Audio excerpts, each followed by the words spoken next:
Ton nom est comme un parfum répandu, c'est pourquoi les vierges t'aiment. Entraîne-moi et nous courons après toi. Cantique des Cantiques, chapitre 1, versets 3-4. L'âme a fait son choix. C'est le nom du Seigneur qui attire l'âme et l'émeut. Le nom évoque à notre pensée la personne dont le cœur a besoin. Ton nom est comme un parfum répandu. C'est pourquoi les vierges t'aiment.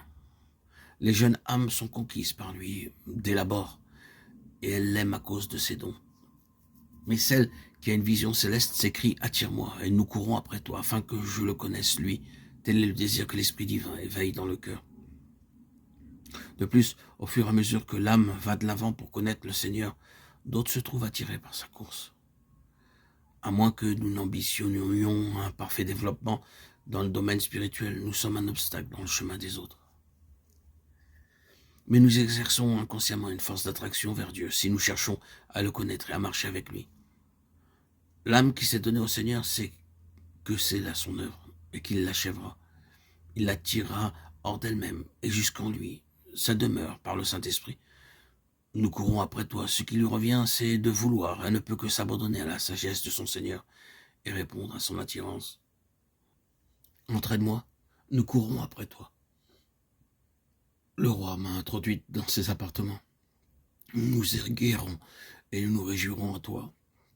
Nous célébrerons ton amour dans la droiture. Il t'aime. Cantique des Cantiques 1-4.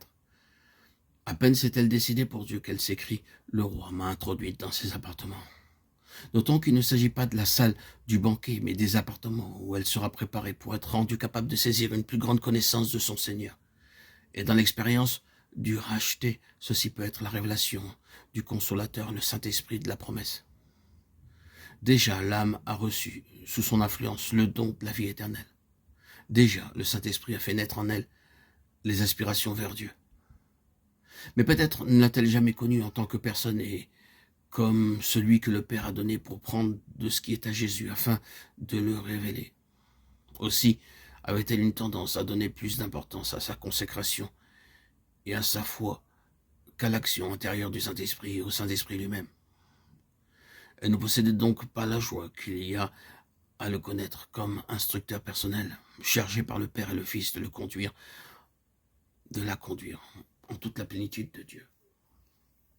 Le roi m'a introduite. Nous nous éguerrons. Nous célébrerons ton amour.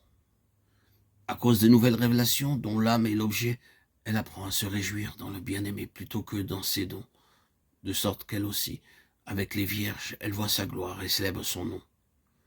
Et quand elles s'entretiennent ensemble, ce n'est plus seulement de leur activité pour le Seigneur qu'elles parlent, mais du Seigneur lui-même. L'œuvre, elle la laisse pour le jour où le feu éprouvera le travail des rachetés, mais ensemble, elles célèbrent l'amour du bien-aimé.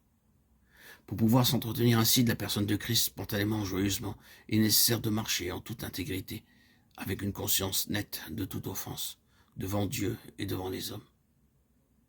Elle t'aime en toute droiture, ô Christ, toi qui es loin de l'Éternel.